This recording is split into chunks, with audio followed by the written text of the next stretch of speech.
A lot of it we do purchase. An individual gets purchased a job shirt initially, and then if they decide they want anything extra, they'll have to purchase it on their own. Can I get one of those? I think we're all out. We'll go out and take it. That's why we have a sign-up list now. Can I have the sign? Okay. I'll take the. Okay, I want to save a little tape in case something happens here. But okay, so we took a little tour, and what is this building called? Just base or? Yeah, we just call it the base station. Base station. So, base station. That's what it is pretty much. And when we're not running calls, we're usually here. Are you having fun? Absolutely. Okay. Always have fun. Always have fun. Okay, you're listening to o-ree County Community Digest. I'm your host and fellow o-ree County and Herb Malsman. We're going to cut tape and see where we go from here. But we're having fun. Here we go. Let's cut tape. The time. I just want to get on for one moment. It turns out when we were in there looking for the Sudafed and the Dayquil and the Pepto-Bismol, that wasn't purchased by the rescue squad. That actually was Joy. Joy, give us a little background on the Dayquil. I'm a walking pharmacy. I have to have it with me. So why did you get the Dayquil rather than NyQuil? Because it was I was running on the rescue, and I didn't want it. NyQuil puts me out. It'll put me in a coma.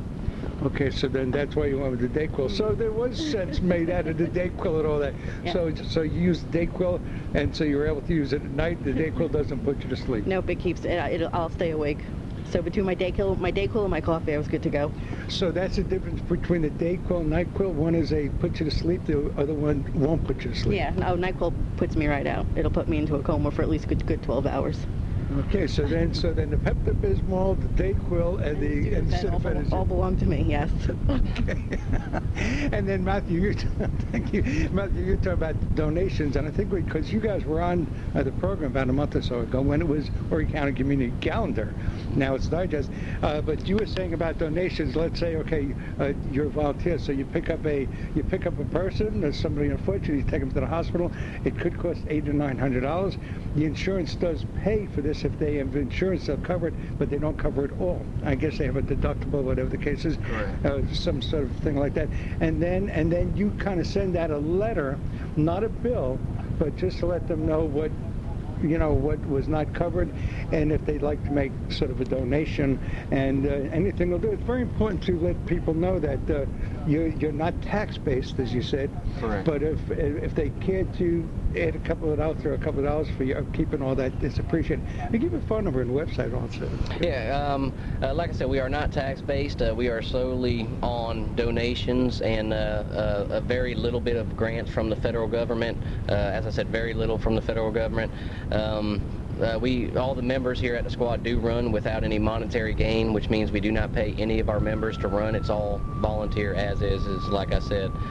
Such as billing and stuff, we do not really bill at all. If you do have insurance, we will bill your insurance company, and the insurance company will pay a set fee of what they deem necessary, and then we'll send you a letter out. It may look like a bill, but it'll eventually asking for donations. So it's not really a deductible. The insurance company does take care of some part of it. You're listening now to something. What was it? What was it? Back pain food court. Yeah. Coastal Grand. Okay, we going? Yeah, okay, we're gonna head out. That's what's going on. It's back pain at the food court at Coastal Grand, and we'll pick up on this at the end of the call when we're back, and then we'll kind of do an update, kind of give a, fill you on it. Let's cut tape.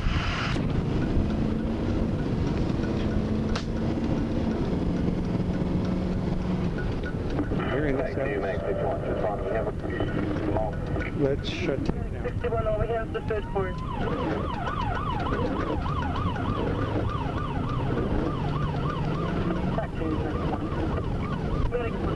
Okay, we're on the way, and we will see you after the call. Cut tape. Okay, we're coming up near Coastal Grand now. We're at the intersection now, Pine Island Road and Seaboard Street. Pine Island Road and Seaboard Street. And that's what's happening. Off to my right, I'm looking at Belk. So we're coming at Coastal Grand now. We're passing Belk and coming on to J.C. Penney. It's on our right. On the left, we're looking at the Landing Restaurant. fitness equipment and cartridge world it looked like. We're past the T-Mobile now and Lifeway Christian store. Coming into Coastal Grand now. We're going to make a right into Coastal Grand. And we're making a right here going in. We're at 45 down at the Enterprise Landing Command for the... We're coming up and making a left at this first intersection. We're making a right. Belk Scissors, Many Books and Reading, Restaurant District, Dick's Sporting Goods, and something else there. We're coming over a speed bump now and making a left. We're on to the entrance of Coastal Grand.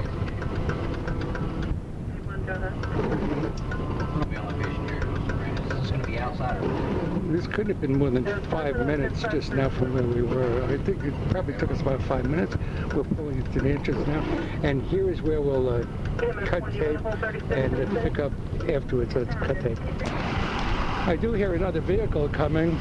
They're pulling the stretcher out now. There's another vehicle. There's another ambulance coming in. I'm just going to kind of wait a second. They're going into the mall now. And there's another vehicle coming in. Another vehicle on call. And it's heading, okay, it's, I don't know if, is this a Myrtle Beach? I don't know. It could be two vehicles showing up on this call. I'm looking right here. It is another, so there are two Myrtle Beach Fire Rescue Ambulance. So this is different. We were in the Myrtle Beach Rescue Ambulance, and this is the Myrtle Beach Fire Rescue Ambulance. So that's what's happening. Myrtle Beach Fire Department. So let's cut tape. Okay, we're back. What happened here just now is they just came out with a stretcher. Joy, what happened? In front of the... We're thinking it's an MVA that's in the parking lot. Okay, so it's and the fire rescue is here, and let's see what happens. Let's shut tape. Okay, what we know right now is that it wasn't actually in the food court. They were told it was in the food court, but it's actually in the parking lot. And we're just pulling in now, and the police there. There's a police squad car there, and emergency service community service officer. It's happening in the parking lot, and there's a police officer there now, and some other personnel, and the fire rescue ambulance is pulling up. So that's what's happening. It's actually in the parking. Let's shut tape. We're back. The person with the back pain, the back problem, is sitting in the passenger side of the vehicle, and there's I can't make out who. There's somebody from fire rescue sitting in the back seat. The seat itself, the passenger seat, is in a kind of a, not a down position, but crank back a little bit, so he's more relaxed there. It's in more of a reclined position. The fire department is getting their stretcher out. Matthew is just passing us by. The police are here, and that's what's happening, and it's raining, and that's what's happening. There's an awful lot of response to this, so let's cut tape. Here we go. We're back on, of course. Matthew and Joy just went over with their stretcher, and I'd be interested in seeing what stretchers use. The rescue, of course, fire rescue community service officer is here, and the police report is being filled out. The officer is sitting in the police cruiser. I'm assuming you're the community officer, right? So you're community, and the response is just amazing here. What's happening? I would think that Joy. I would think that they're setting him up with some sort of a brace for his back. This is going to be the call that we're going to cover. We're at almost 25 minutes right now, so this is going to be the call we'll cover, and then we'll just spend a little time with them. So this is the call we're getting, and it's still raining out, and I do want to keep a couple of minutes here for the close, and okay, I don't even know what our time is right now. I have no idea, but. And there are some folks, a couple of folks looking on. A young woman over there seemed very upset about something. and that's what's happening. Joy, it's going to be on your stretcher? Mm-hmm. Yes. Okay, so this is the stretcher that we're riding in the ride-along. That will be the stretcher that will be used. That will be the vehicle. We're going to cut tape right now, and we're going to stop. And again, I have no idea what our time is, and I'm hoping I'm close to 30, but we'll cut tape, and then we'll kind of ride along, get a little background on the case, and then that's how we'll shut down with Matthew and Joy Rice and Myrtle Beach Volunteer Rescue Squad. Let's cut tape. Okay, we're back. We're just going on 26 minutes now, so we have about 4 minutes. We'll get a little background on what happened here, and then we'll do to the Rices, Matthew and Joy Rice.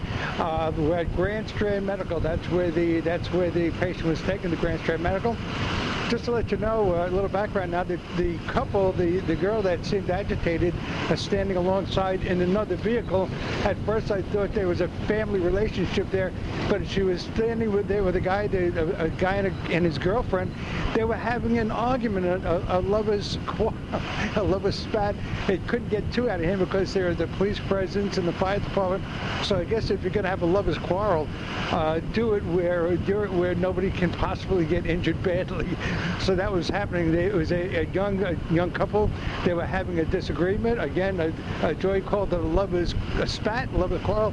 So that's what was happening with that couple next door. It was the car right alongside where the patient was being taken care of. We're at Grand Strand Medical. We're standing outside, getting ready for Matthew and Joy to come back out with the stretcher, and then we'll close up. And that's the way we'll end it. We did get to go on a call. Thank goodness it wasn't life-threatening. There was nothing lethal happening there. The gentleman will be okay. They secured him. They secured him on the stretcher. He's inside, I guess. I spoke with his wife, the patient's wife, the person's wife. Everything seems okay. She was certainly cheered by the response and the reaction. And so that's what the folks did here this evening.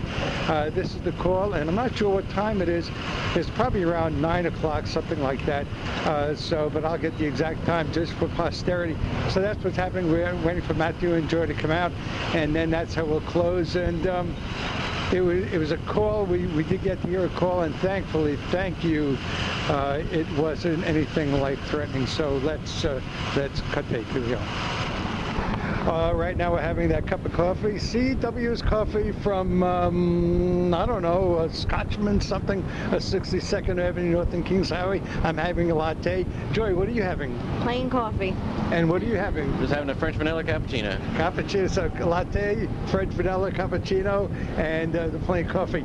Okay, yeah, how do you think it went? I think it went fairly well. You have a good time with it? Absolutely. Okay, something I meant to ask you, I guess, were we talking about something in the vehicle that we wanted to talk about as we closed out? I don't recall. I know there was something, but honestly, I can't recall. I can't recall what it was. Anyway, I do want to thank you. Let's give a phone number one more time and a website and whatever information, and then we'll go from there. And while you're doing that, maybe I'll remember what it is. Joy, why don't you give the information? The website is myrtlebeachrescue.org, and our phone number for our station is area code 843-626-7352. Again, 626? 7352. Okay, the question I wanted to ask you, how come with all the rescue of everybody there, why were you chosen to, how did that break down? You brought the patient to the hospital? It broke down because of the qualification levels. We were a basic truck, which basically means that we can do certain things, not as much as a paramedic at a paramedic level, but we run just an EMT basic truck. And in his situation, he did not warrant any type of interventions that constituted emergency life support at the time. So we transported the patient, leaving the ALS truck in service for somebody that potentially may need them. And he sounded like he was in good spirits. So that's good. Okay, Matthew, Joy Rice, the Rices, the family that rescues together, stays together. Thank you very much for joining me. Thank you. Thank you, Joy. Thank you. Thank you. You've been listening to o-ree County Community Digest. I'm your host and fellow o-ree County and Herb Malsman. We have to go. We're running late. Thanks for tuning in. Bye-bye.